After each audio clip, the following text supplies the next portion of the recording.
Halo Sobat Bola, apa kabar? Semoga semua sehat Baik, selalu. Amin, amin, amin. Nah, akhirnya jadi amin. juara juga AFF ya.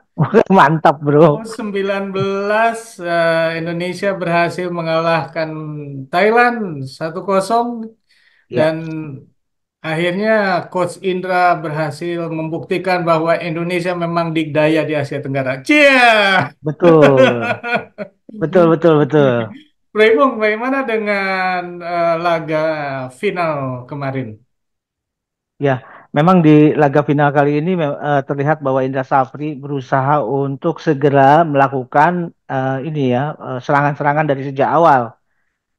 Terlihat bahwa penggunaan dari skema permainan 3-4-3 itu juga kan terlihat sekali bahwa Coach Indra Safri ingin memaksimalkan pola-pola serangan dari sayap maupun dari tengah Hmm. dengan menempatkan Rizky Afrizal di kiri, Raven di tengah, kemudian ada Aliansa itu kan sepertinya memberikan harapan bahwa serangan dari ketiga pemain-pemain yang memang diplot sebagai penyerang itu akan lebih atraktif dan lebih aktif. Ditunjang dengan empat pemain di lapisan tengah. Nah, ini memang kalau kita lihat dari sejak awal, ritme permainan yang coba dikembangkan oleh Indonesia adalah permainan-permainan yang lebih cepat dari kaki ke kaki dan itu bisa dilakukan oleh pemain-pemain timnas kita sepanjang kalau tidak salah sampai dengan menit ke-30 di babak pertama. Sehingga Hmm. tidak heran bahwa pada akhirnya permainan melalui skema set piece yang bisa dimanfaatkan oleh Jens Slaven itu juga mengubah arah permainan secara keseluruhan. Hmm. Walaupun dari sejak awal ketika Indonesia menawarkan permainan yang lebih cepat, Thailand juga berusaha melakukan antitesanya, Hmm. yaitu dia dengan mencoba mengganggu ritme permainan Indonesia dengan mengubah tempo permainan dia menjadi lebih lambat. Hmm. Karena pemain-pemain Thailand itu kan kita tahu mereka punya positioning yang bagus ya. Cuma sayangnya itu Thailand tadi ya, mereka terlalu asik bermain dari kaki ke kaki positioning. Padahal pada saat itu Indonesia juga saya pikir ada kelemahan sedikit dalam permainan bertahan. Hmm. Di mana Betul. blok-blok yang dilakukan, zonal marking yang dilakukan oleh timnas kita itu terlalu dalam, Hmm. sehingga pemain Thailand juga sudah bisa menempati 2/3 permainan. Dan ini kan sepertinya memberikan space bahwa pemain Thailand akan lebih punya alternatif untuk melakukan ekspansi dari daerah ke daerah gitu loh, bro. Hmm. Cuma sayangnya penyelesaian akhir dari pemain Thailand dan permainan low block Indonesia yang begitu rapat ini juga sangat sulit ditembus oleh Thailand. Sehingga Thailand tidak punya kesempatan untuk bisa masuk ke dalam zona kotak penalti kita. Gitu, bro. Walaupun kalau tidak salah ada beberapa kali tendangan dari Thailand yang sempat ditahan oleh tiang. Lagi-lagi tiang jadi penyelamat. Ya, ya memang tercatat memang walaupun jarang pemain Thailand bisa masuk, sekalinya mereka bisa masuk ke dalam area penalti, itu bahaya banget. Hmm. Sehingga sempat ada kesempatan dari pemain Thailand, untung saja bahwa tiang gawang kita masih bersahabat nih. Sehingga itu digagalkan oleh tiang gawang. Yang kedua adalah tendangan dari permainan set piece, tendangan langsung ketika pemain Indonesia melakukan pelanggaran di area tembak gitu loh. Hmm. Nah, itu bisa dilakukan oleh Thailand dengan baik sebetulnya, cuma lagi-lagi digagalkan oleh tiang. Nah, ini juga saya ingin memberikan semacam catatan terhadap awareness pemain-pemain kita ketika pemain Thailand sepertinya agak sulit untuk bisa masuk ke dalam zona kotak penalti. Jadi mereka ketika akan memasuki kotak penalti lebih banyak melakukan lob-lob bola ke area jantung pertahanan. Hmm. Ketika lob bola itu kemudian coba dihalau oleh pemain timnas kita, nah disitulah pemain Thailand ini ya punya opsi untuk melakukan tendangan dari second line. Itu selalu dilakukan. Nah ini Hmm. sebetulnya catatan buat pemain belakang kita. Ketika bola kedua dari halawan timnas kita dan itu sebetulnya masih dalam range untuk tembakan langsung dari pemain Thailand, itu tidak ada pemain yang punya awareness terhadap Hmm. bagaimana mengelola jatuhnya bola tadi gitu loh. Hmm. Nah Hmm. ini yang untung saja bahwa eh, pemain Thailand tidak punya akurasi yang cukup baik untuk bisa menembak ke depan gawang kita gitu loh bro. Hmm. Ya, Indonesia juga sebaliknya kan banyak sekali serangan ke Thailand, tetapi tetap juga ya ibaratnya cuma satu lah itu yang terjadi gol ya bro. Sebetulnya gini, kalau dari kualitas serangan, secara kuantitas ya serangan, Hmm. memang Hmm. Thailand lebih lebih punya penguasaan bola, Hmm. lebih punya lebih aktif untuk melakukan serangan. Tapi kalau kita melihat pada kualitas serangan kita, justru timnas kita lebih tajam. Hmm. Ketika pemain-pemain kita bisa membuild up serangan dari bawah, itu potensi bahayanya juga justru lebih kelihatan. Dan ini bisa berkali-kali dilakukan oleh pemain Hmm. timnas kita, terutama di babak pertama. Cuma Hmm. sayangnya ini tidak bisa konstan dilakukan karena ternyata tim kepelatihan dari Thailand ini sudah bisa mendeteksi bahwa kalau Hmm. Indonesia bisa build up serangan dari bawah, itu Hmm. potensi bahaya. Hmm. Makanya begitu pemain Indonesia berusaha mengelola bola nih, mengolah Hmm. bola Hmm. untuk melakukan build up itu sudah dikerubungin oleh pemain-pemain Thailand. Sehingga apalagi pemain-pemain kita juga jarak antar pemainnya di awal itu juga terlalu renggang ya. Hmm. Seharusnya idealnya tidak lebih jauh, tidak lebih dari 7 meter lah. Hmm. Yang ideal jaraknya adalah sekitar 5 meter untuk permainan dari kaki ke kaki gitu loh. Hmm. Hmm. Ini ada yang kadang jaraknya sampai 10 meter, 15 meter. Ini Hmm. akan lebih mudah diantisipasi oleh pemain lawan Ya, gitu. ya, betul, Nah, betul, betul. cuma kan dari kemarin waktu review pertandingan melawan Malaysia, Hmm. saya kan sempat mengungkapkan bahwa Coach Indra Safri ini belum terlalu fasih untuk melakukan permainan ini ya, counter attack, Ya. permainan transisi. Dan ternyata itu juga diakui oleh Coach Indra Safri bahwa Hmm. kalau saja pemain kita nih bisa Hmm. lebih tenang dalam melakukan counter attack dan bisa lebih cepat dalam berubah pola antara transisi negatif dengan positif, itu kemungkinan terjadi gol lebih banyak. Dan itu Hmm. memang kelihatan bahwa eh, timnas kita, pemain-pemain kita, terutama di under 19, itu belum fasih bermain transisi. Sayang sekali. Walaupun sebetulnya pola itu artinya kesempatan untuk melakukan transisi itu ada, gitu bro. Hmm. Ya, ya. Nah, mengenai Thailand sendiri seperti apa, bro? Apakah memang apa ya? Udah mulai nyerah atau gimana nih? Karena kalau kita lihat di babak kedua kan terakhir-terakhir nih setelah Raven Ya, ditarik gitu kan. Wah, saya tegang loh terus terang waktu itu ngeliatnya betul, 20 menit lagi tapi kok serangan dari Thailand banyak sekali gitu. Apa betul. yang Itu terjadi, bro? tadi. Karena pemain Thailand tidak ada yang berani untuk melakukan permainan one two di depan gawang kita. Hmm. Itu yang membuat mereka justru jadi mentok. Nah, Hmm. ini hampir sama dengan gaya permainan Malaysia ketika mereka terlalu asik bermain dari kaki ke kaki Hmm. hanya untuk melakukan upaya untuk menarik pemain Indonesia yang Hmm. untungnya pemain Indonesia tidak terpancing untuk melakukan dalam hal disiplin menjaga daerah pertahanan.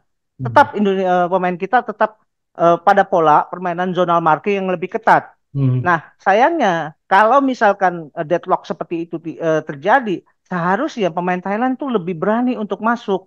Hmm. Mengingat bahwa transisi permainan Indonesia dari negatif ke positif itu juga bermasalah. Ini Hmm. sebetulnya yang kurang ditanggapi dengan direspon dengan baik oleh timnas Hmm. Thailand. Nah, Hmm. apalagi saya juga mensyukuri bahwa pemain-pemain timnas kita itu punya tingkat kebugaran yang justru lebih baik dari pemain Thailand.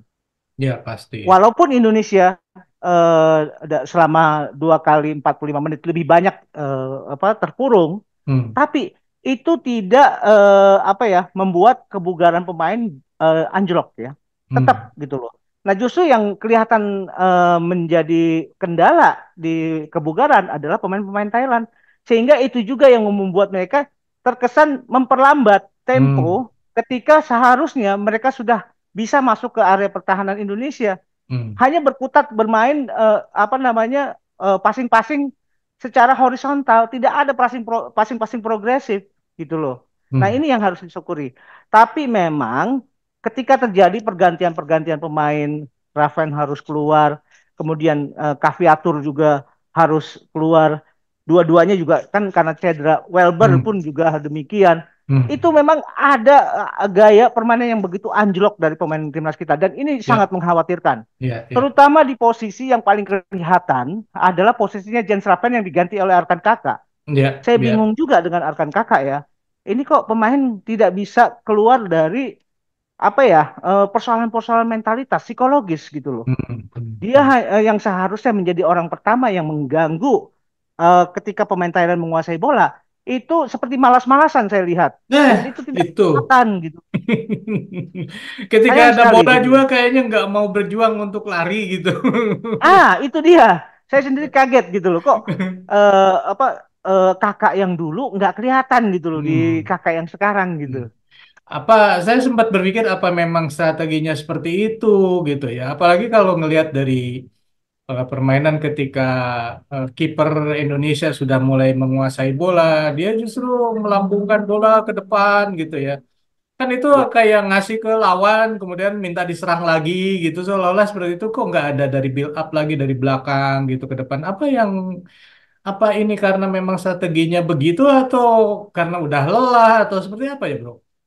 sebetulnya ini kondisi yang terjadi di lapangan, Bro. Hmm. Betul yang Bro Eri bilang bahwa ketika pemain Hmm. apa terutama kiper Ikram memegang bola, itu kok saya juga kaget. Kenapa pola permainan dari build up dari kaki-kaki yang lebih punya potensi untuk menciptakan bahaya itu Hmm. tidak dilakukan gitu Hmm. loh. Nah, lebih banyak bola lempar ke depan dengan Hmm. berharap pada Jens Raven. Sedangkan Jens Raven berjuang sendirian agak susah Ya, gitu loh. betul. Hmm. Ah, ah. Nah, sebetulnya kalau saya melihat bahwa ya itu tadi apa kondisi Welber Jardim yang memang lebih dulu ditarik keluar. Hmm. Kaviatur Rizky yang juga lebih dulu keluar. Itu yang menyebabkan Ikram tidak punya keberanian atau timnas kita tidak punya keberanian lagi untuk mengelola bola dari bawah karena Hmm. tidak ada pemain-pemain yang bisa mendistribusikan bola dengan baik. Hmm. Akhirnya pola long pass tadi dari bawah ke Hmm. depan itu dilakukan ya dengan harapan bahwa Jens bisa bisa memenangkan duel. Di situ ada Alfiansa dan di situ ada apa Rizky Afrizal. Cuma Hmm. sayangnya itu nggak akan bisa berjalan selama Jens Leven tidak didukung oleh apa pemain-pemain yang lebih dekat dengan dia gitu loh. Hmm. Ya, kebanyakan justru yang terjadi adalah bolanya lepas dari Indonesia dan Betul. jadi eh, kayak yang minta, ayo serang lagi, serang lagi, kasih bola ke depan, ayo serang lagi, kayak gitu jadinya. Iya. Ya untung saja ya bahwa kualitas kebugaran pemain Thailand juga bermasalah dan Hmm. mereka juga tidak punya keberanian untuk melakukan penetrasi yang lebih cepat ke dalam Hmm. Hmm. sehingga eh, eh, mengandalkan permainan dengan wall pass dari sayap ke depan dengan Hmm. harapan pantulan bola itu bisa dimanfaatkan dari Hmm. second line ya itu juga selama tidak punya penendang-penendang yang presisi ya itu jadi Hmm. percuma bro Hmm. gitu. Artinya memang timnas kita masih kekurangan pemain-pemain yang punya tendangan presisi ya bro ya dan juga bisa Ya, bermain di depan dengan luas ya kira-kira seperti itu. Nah, ya, Indonesia berhasil nih jadi juara ya dan ya, kalau kita lihat di dalam beberapa tahun terakhir yang berhasil menjuarai turnamen di level Asia Tenggara ini cuman Coach Indra nih yang berhasil. betul. Apakah bisa disebut bahwa Coach Indra ini spesialisnya Asia Tenggara nih bro? Ya. Selama ini memang kan Coach Indra bisa membuktikan bahwa di level usia dia cukup moncer ya di kawasan AFF. Beberapa kali dia menjadi juara, bahkan di SEA Games kemarin juga dia juara mengalahkan Thailand. Nah, Mhm. artinya ini juga kan seperti memberikan pengesahan bahwa Coach Indra untuk di level usia dan untuk di event-event Asia Tenggara dia Hmm. masih eh, apa coach terbaik Indonesia saat ini. Hmm. Hmm. Hmm. Nah, Hmm. cuma kan saya juga melihat bagaimana kehadiran AFF kali ini ya, kehadiran Hmm. AFF di level usia. Saya dari sejak awal sudah mengatakan dan menyatakan bahwa event di Piala AFF di level usia itu masih sangat dibutuhkan. Hmm. Hmm. Apalagi kita melihat bahwa persaingan juga akan menjadi lebih menarik dengan kehadiran Australia. Hmm. Australia di U16, di U19 itu bersedia hadir. Hmm. Karena dia tahu betul bahwa level permainan di usia-usia demikian, mereka masih so-so Hmm. ya, masih seimbang lah dengan pemain-pemain Asia Tenggara lain. Gitu. Hmm.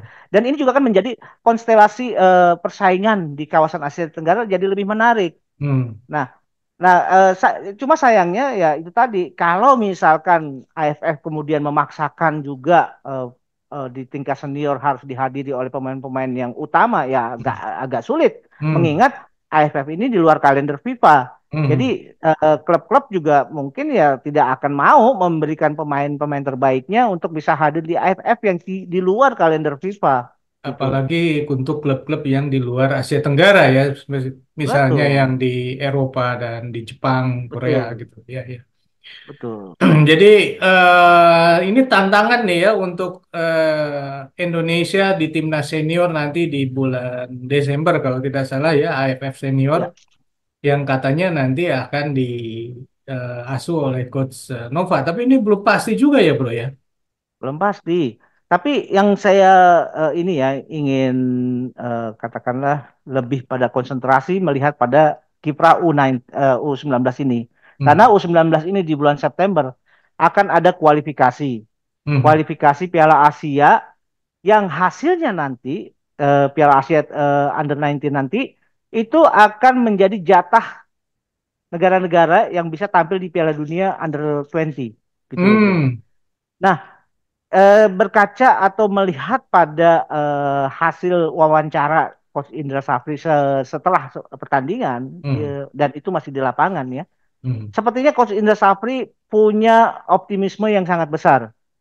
Mereka merasa yakin bisa melewati kualifikasi Piala Asia, Hmm. hadir di Piala Asia Under 19 dan bisa menjadi salah satu kontestan di Piala Dunia Under 20 nanti. Nah, Wah. ini sebuah gambaran yang sangat bagus ya ketika seorang pelatih dari sejak awal sudah punya optimisme Hmm. dan mudah-mudahan optimisme itu juga menular ke para pemainnya. Cuma Hmm. masalahnya itu tadi ketika pemain-pemain Indonesia terjadi rotasi pemain-pemain Hmm. utama yang kemudian cedera dan terjadi perubahan-perubahan permainan pola permainan yang begitu anjlok dari Hmm. tim utama dan kemudian penggantinya ini juga harus segera dicari solusi.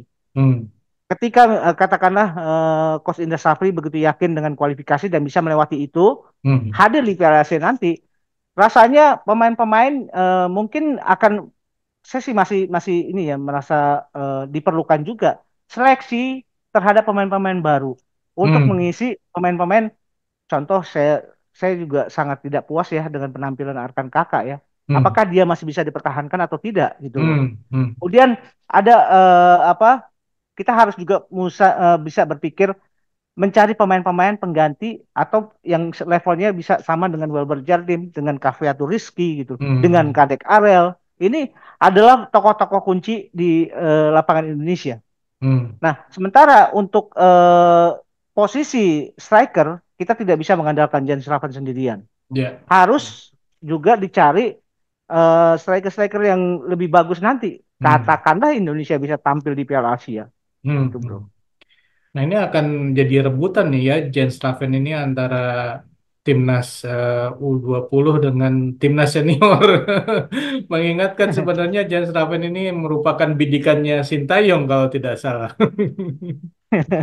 Saya nggak tahu siapa yang membidik ya, tapi paling Hmm. tidak dengan kehadiran Jens Slaven itu kan juga memberikan apa ya harapan baru ketika timnas kita di tingkat senior itu belum punya striker yang benar-benar striker yang mumpuni ya katakanlah Hmm. ya. Hmm. Adapun selama ini kan Rafael Struijk yang coba di plot seperti itu. Hmm. Tapi Rafael Struijk pun juga punya keterbatasan karena dia lebih banyak dan lebih suka beroperasi di sayap gitu Hmm. katakanlah ya. Hmm. Sementara pemain-pemain yang punya talenta sebagai striker murni seperti Sananta, Dimas Derajat itu kan sampai sekarang ya masih naik turun lah ininya ya Hmm. Hmm. Hmm. performanya.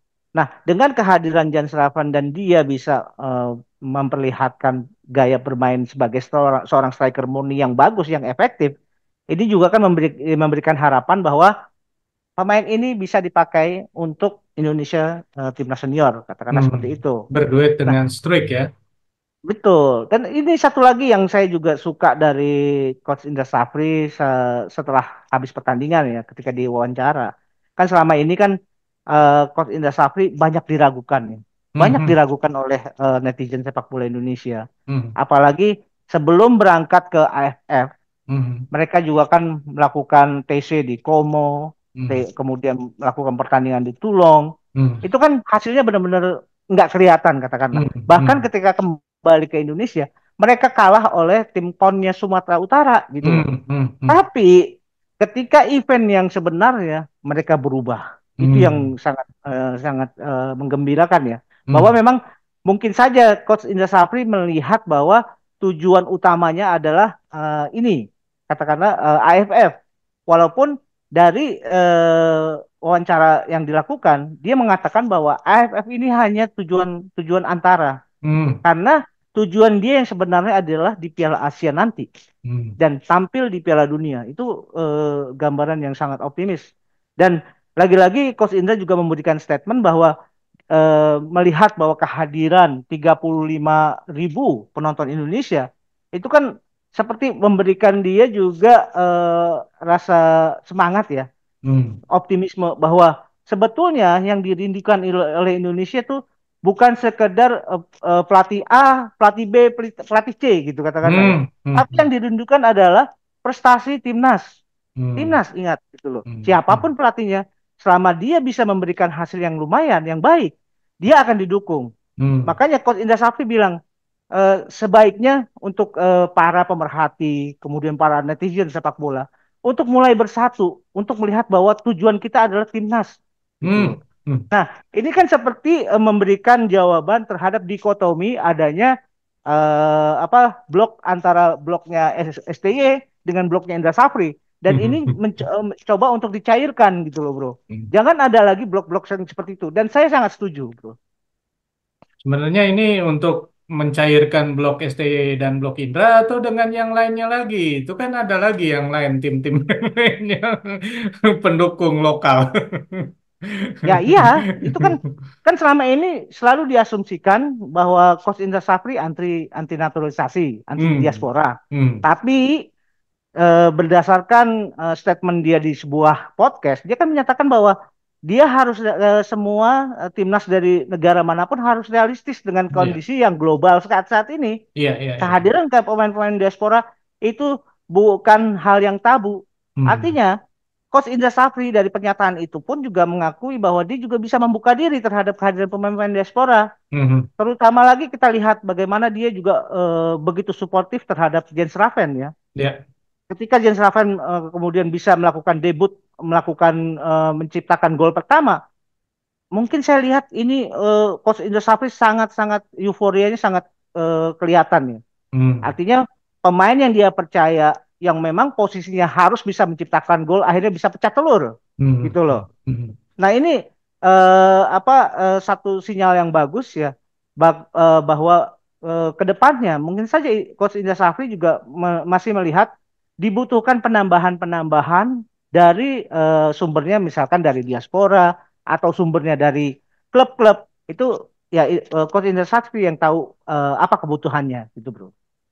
Ada beberapa informasi yang menyatakan bahwa Jens Slaven juga ternyata punya lisensi kepelatihan junior dari Eropa ya. Dan ini katanya juga membuat Jens Slaven memberikan banyak masukan terhadap Coach Indra. Yang tentunya pasti keputusan terakhir ada di Coach Indra ya. Nah ini Betul. apakah kalau saya lihat di sesi-sesi belakangan terakhir gitu ya setelah laga usai Hmm. gitu kok kelihatannya memang Raven ini berada di jajaran kepelatihan. Apakah isu ini benar atau enggak itu kayaknya menarik untuk dibicarakan bro.